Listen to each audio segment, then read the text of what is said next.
Pemeriksaan fuel level. Putar starting switch ke posisi on dan periksa fuel level gauge pada monitor panel.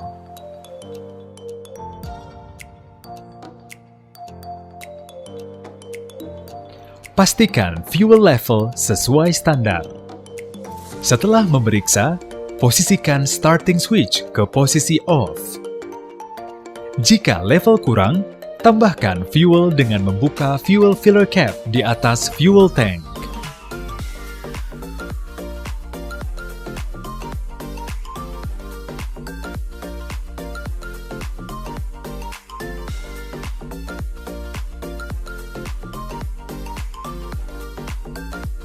Isi fuel melalui filler port.